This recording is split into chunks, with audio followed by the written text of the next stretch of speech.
Welcome to This Is My Story, a podcast dedicated to sharing your story and how God has helped you take next steps in your journey of faith. I'm your host, Austin Carrick, and let's dive into today's story. Well, welcome to the season finale of This Is My Story, a podcast brought to you by Victory Church. I'm your host, Austin, and I am so excited to be here with some dear friends, Sean and Kelly Green of Behold the Beloved. An incredible band. Check them out wherever you listen to music, Spotify, Apple Music. They are so good. They released an acoustic EP this summer of some of their songs, and it's just been so incredible getting to know them, getting to see them live. If you ever get the chance, make sure you do. It's such an incredible honor to know you guys. And we're going to talk about their journey and just what the Lord's been doing in their lives, what it was like for Sean starting out in worship music and working into Behold the Beloved. But no, it's so good to have you guys. Thank you for being here. It's such an honor to be here. Oh, thanks for having us. We appreciate it. Yeah, excited. Thanks for having us. This is going to be great. Super excited about this one. So we're going to start at the beginning of the journey. So Sean and Kelly, where did you guys meet? How did this happen? Were you in a band at that point? Was Kelly into the rocker type? Was that what it was? That's the only reason she married me. Let's be honest. Yeah. No, we met back. It would be one of those like church youth group kind of things. Is where we met, and I was already doing worship for our youth back then. So, it wasn't like rock at that point. But yeah, we just met each other through that. Very like 2000s worship vibe. Is that what it was? Yeah, man. Like 2006, we met. some like Sanctus Real and all these. But there we go. Cutlass. Anyway, doing a lot of worship there, and so we met. I was actually her driver to get to a church. Yeah. I drove her and her boyfriend to youth for a while. Yeah. Wow. I love it. This is so good. I guess since we're being real.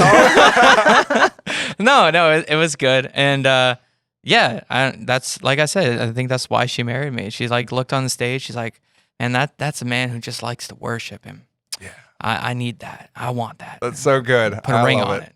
I love it. So, Sean, you are a very multi-instrument person. You can do many things. Very talented.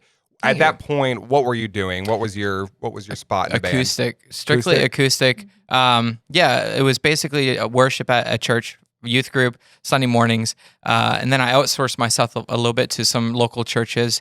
I would play drums. For some churches that needed a drummer or bass or acoustic, but more so it was acoustic and leading songs.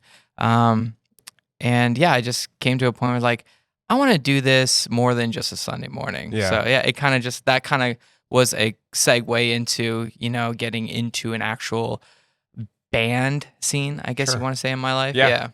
So you had this passion for worship. Was that always something in your life? Like, did you experience that as a child, or is that something that kind of developed as you got older? No, it was definitely something developed because I had a lot of time on my hands, and I just could never find what I was good at. And I've gone through a lot of things in life, and trying to be good at something, I always wanted to be viewed as someone that has worth. And so that was my walk in my life, like always trying to want people to look at me and like I'm worthy of something. I could never find that thing until obviously I found Christ, and I found this church, and I found this youth group. And then I said, you know what? I'm going to go with music, and something about worship music just touched me. And this is the closest I feel to God, and to that, I feel like just the cloud that he puts me on is like, everything is fine. And I know that he has me, and I know what, my worth is. And I just wanted more of that, and I wanted other people to experience that as well. So that's why I wanted to get into like leading worship and learning an instrument and being able to do all that. Yeah, I love that. That's awesome. So Kelly, your perspective of this story then, he's driving you to youth group with your boyfriend. Your perspective then, what was that like, just seeing somebody who had that passion for worship at that point? And obviously I know where the story ends up then and where you are in this story. But at that time, was that anything that you ever saw? You were like, you know what? I could see my life with this fine young man and being a part of this. And just, did you have any aspirations of anything that the Lord was going to do in your life?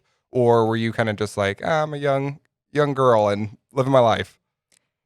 Yeah, so Sean and I were friends, through the youth group and everything. And he would pick me up and do all the things that he had mentioned before.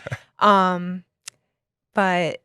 yeah, I guess just we became closer as friends, and then we started dating. And then that's really when I saw the potential that he had with music. And it's just such a gift that God has given him, basically.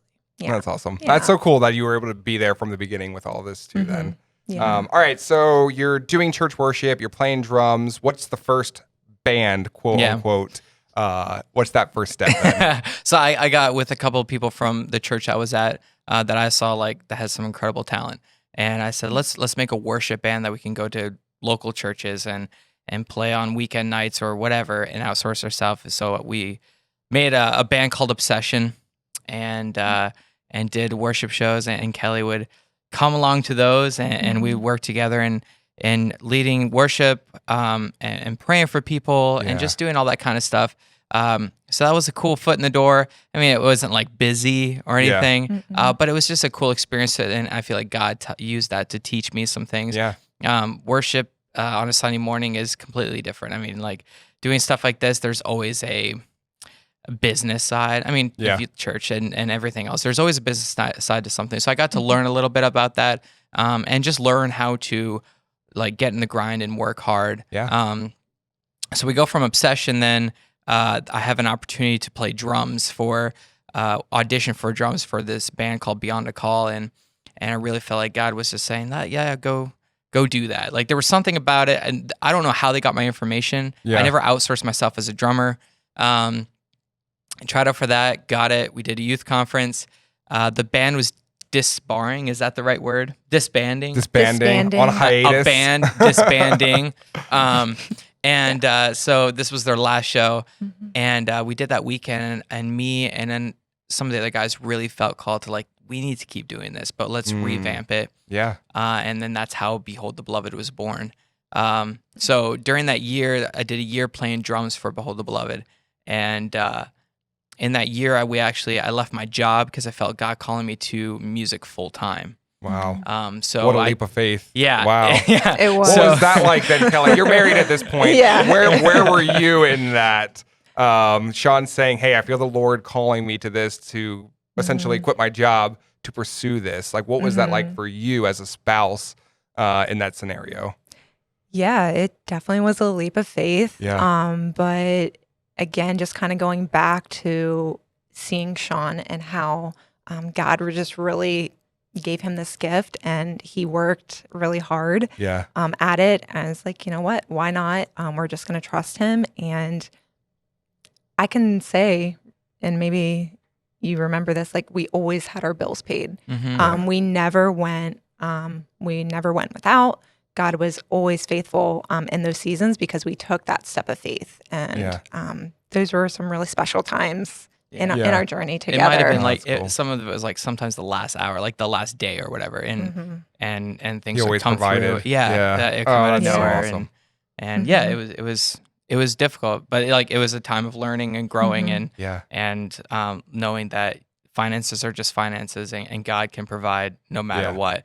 So I only did that for a year, but it was definitely what I see. What we're doing now, definitely, it was God saying like, if you just trust me with dollar amounts mean nothing to me. Like I will take care of you if you just walk in what I have for you. Were you newlyweds at that point, or pretty couple years? We were married a few years at that point. Yeah, a few years. I'm terrible at timelines.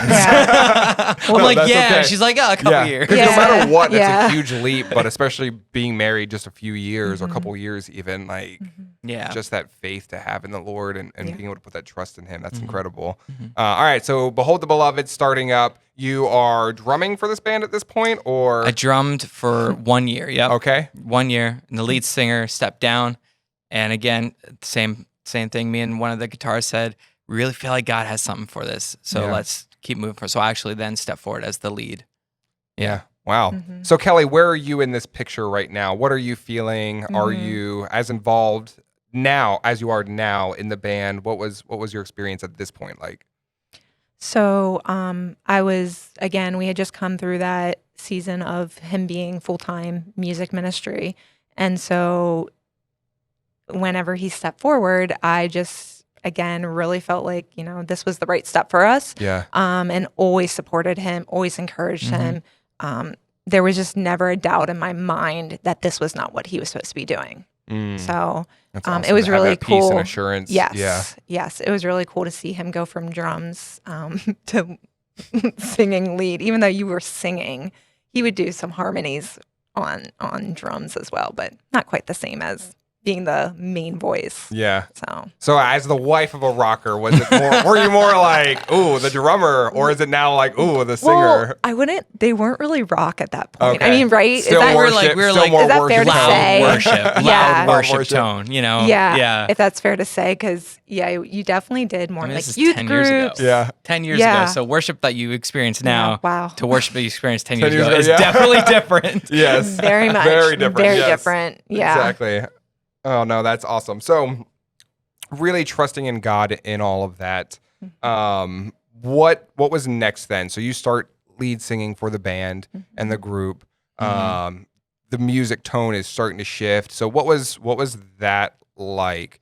Is that something that you were like praying about? You were like, Lord, do you want us to take this a different direction? Was it something that just felt natural? What was that transition like? It was definitely, and looking back now, it is one of those moments where you see that you need to move out of the way. And you see that your plan is sometimes, even if it's in good intentions, is not God's plan. And so that took, I think, a couple years for us to realize, like when I stepped forward, I was like, I'm going to work hard and we're going to really build this as a ministry and we're going to do some great things God has called us to. And our vision, our vision as a band, my vision was, hey, we're going to go to youth groups and we're going to go to Sunday morning services. We're going to go to churches. We're going to lead worship for them. And we were really playing one show like every 2 months, and which is fine. But we just felt like there was more, and we slowly started to realize, I don't think this is what God had in store for this band. Like I feel like this is what we have in store, like what our thoughts were. But He has so much more, and it wasn't until you meet certain people, and God put certain people in our path to kind of like get our eyes and be like, no, this is what I have for you, and give us ideas. And we just started writing music, meeting the right people to put us in the right areas, and new paths were formed. Wow. WJTL and John Stafiri played a huge part in our lives and our careers, and just setting us on a path to be like, you know, you guys have so much potential and God's doing so many things. Here's a door for you. And that was God giving a door to us using other people. And we've since then gone through every door that God has opened for us, and we've found our sound and we have fun with it. And we learned that our purpose is not only just to go to youth groups, but to go to any venue or whatever and reach people who know who He is and people who don't, and people who are struggling, and do it in a, louder, rockier. And you get that. You get that opportunity in something that's more of a rock worship, because you have somebody who may not go to a Hillsong show or like a event that they're singing at or something like that, but like you have this incredible opportunity to reach people in just a different space. Like somebody who might not typically go to a church, might not go to this, but you can meet them at a park. You can meet them in certain spaces playing, which has been such a cool opportunity to see around the county, and just see you guys doing that and stepping into those opportunities. And like, what a testimony of putting something in a box. You're like, this is my vision. Like, we're going to play at youth groups. And like knowing that you guys have played at festivals with large bands like the Skillets of the world, like these bands that you've now done shows with, you've headlined your own festivals, you've done these incredible things, these incredible tours, and like, where would your life be if you were still playing at youth groups and just like the plans God had for your life rather than what you had for your life? It's so much better every single time. That's so incredible. So where are you guys at now? What is the band like? What is Kelly's dynamic then in the band as well? What is that looking like? Well, Kelly got a raise. Not financially, but a title. A title. Yeah, we Kelly throughout the years of the band, like we've been together for 10 years, and in the past 8, really has just like caught the vision. She's seen the work that God's doing, and every time she wants to be a part of it. So we were like, hey, can you do merch? So she started as merch. And she loved it to the point where like, well, I want to be there. For merch, even if you don't need it, I want to be there because I'm meeting so many great people and I get to talk to so many people. And sometimes our line gets long for people to meet us, and Kelly is then a person to talk to. And what we did, so we're like, you are now the assistant to the regional manager. Yes. I mean, essentially, yes. She is now our manager, and she is like on the front line of this ministry. Like she talks to the venues first. She talks to everybody first on the phone, through email. Anybody that wants to reach out to us and bring us in, she always wants a phone call first. What is the vision of your ministry, or why are you doing your event, so we can partner with you and help you the best that we can and serve you the best we can. But then we came across an opportunity where, and I'll let you tell this, but there was so many women always coming up to the merch table and talking with Kelly that were like, there's something here. And I'll let you share, like, because Kelly has a huge gift from the day that I met her, that she wants to be, she's like one of the best friends you can have. And she loves speaking to people's lives. And throughout the years, it's like, well, where can you use that at the best of your abilities? And I feel like she's just thriving in it right now. Yeah, that's awesome. And one thing I do want to hear that part of the story. One thing I love that you said in that, though, was this ministry opportunity that you guys are in. Like, you have that perspective of, this is a opportunity to reach people. It's not, this is our band organization. Like, this is a ministry opportunity that you guys have. Like, what a beautiful perspective you have. So, Kelly, tell us about that. Like, what has that been like, just making those personal connections, and what have you done with that then? Yeah, it's been really amazing. Just, I don't know, every time we talk about it, just where we started and where God has taken us. Surreal. It really is. And I don't think I'll ever get tired of talking about that. But yeah, so My Beloved, which is the branch of Behold the Beloved, was birthed. It started last summer. And we just had a ton of women coming up to the table. I'm praying with them, talking with them. I'm keeping in contact with them outside of the shows, saying, any way that I can support them in that way. Now, some of them are local, but most of them are not. And so we just really wanted to offer something else and give them community. And a lot of these women go to the same shows. They see each other. They're friends. And so what a cool way to make a women's ministry a branch off of Behold the Beloved. Yeah. So that's so incredible, especially in that like rock scene too. Like, I feel like I've never heard of anything like that, like within that space. Like, there's like, I don't know, I feel like you would see that more in a guy's community. But that you're offering that, because you're right, there are so many women that are also into that genre and into that. So you're giving them this space now to connect with each other. And that's so beautiful. Yeah. What has that been like for you then, leading that? Like, how have you felt through this? I've really felt like, way back whenever I would encourage Sean and support him, I knew, what I was supposed to be doing. I just never really found the right avenue to do that. Yeah. And so I really, with My Beloved, that is kind of where my niche is. And it's been really, it's just been really neat to see and make those connections with the women. And it's been a little stretching for me because when you're growing a ministry, you don't get things right all of the time. And so there's definitely those teaching moments. And but we started our first book study last year. We did a retreat in the fall. And we are on our second book study, and we're doing a retreat in November. And I have 12 women coming to that retreat, which is awesome. Incredible. Yeah. Some that I know, some that I do not know. So it's been really cool to see how God has been working in that way. And just bringing the people that need to be in that community. That's so cool. So obviously, to listen to the music, they can find you guys, Behold the Beloved, on, like I said, Apple Music, Spotify, wherever you listen to music. Where can they get more information about My Beloved and about the band in general? Yeah, if you go to our website, beholdthebelovedmusic.com, and all our information there as far as scheduling, our tours, music, merchandise. We have a My Beloved tab, so it'll let you know kind of like how it's birthed, what they're doing currently, and you can always find there's My Beloved Facebook as well too. So yeah, check them both out.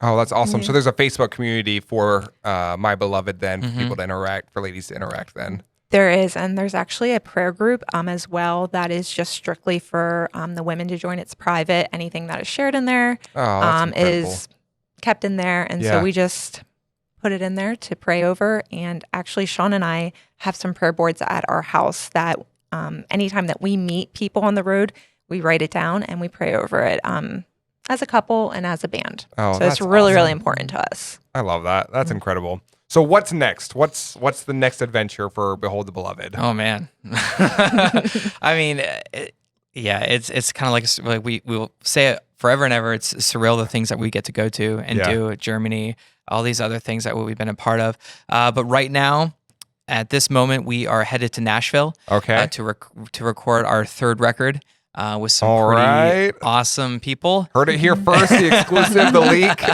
And then it's Christmas vacation and stuff like that. But we don't really vacate. We take the time that we know we don't really have shows around December, so we actually continue writing. So we'll record some in Nashville, come back, keep recording, keep writing, and gearing up for 2024. No, that's so exciting. That's awesome. Do you guys have any last things you want to share with our listeners today? I would say the key thing, and that we touch on it, is like always rely on what God has for you. It doesn't matter what your plans are. Sometimes your plans are good. Sometimes your plans might not be, coming to fruition like you thought it would be. But God always has a plan for you, and it's going to be so much bigger and greater than what you think you can have for yourself. So just lean into Him and trust that eventually He will open the door for it to start. And it might not be on your timing, but the door will open, and when you walk through it, it will be something you never thought you could do on your own. So. That's awesome. Well, thank you guys for taking some time out of your very busy schedules. I know this time of year, especially, there's a lot of tours and things going on. So thank you for taking that time and being here with us today. And to our listeners, thank you for listening this season. This episode will conclude our season 1 of This Is My Story. It's been such an incredible time just walking through these stories with you guys and just what the Lord is doing just in everyday people, which is so incredible. So for the last time of the season, have a good time. Be blessed. Thank you for joining us on this episode of This Is My Story. Hearing these incredible accounts of God's work in our lives reminds us of the enduring power of faith. If you've been moved by these stories, don't forget to subscribe on your preferred podcast platform and on YouTube. And don't forget to share the inspiration with others who might need it. This Is My Story is recorded at Victory Church in the heart of Lancaster County, Pennsylvania. You can learn more about This Is My Story and Victory Church in the show notes. Thank you for listening and be blessed.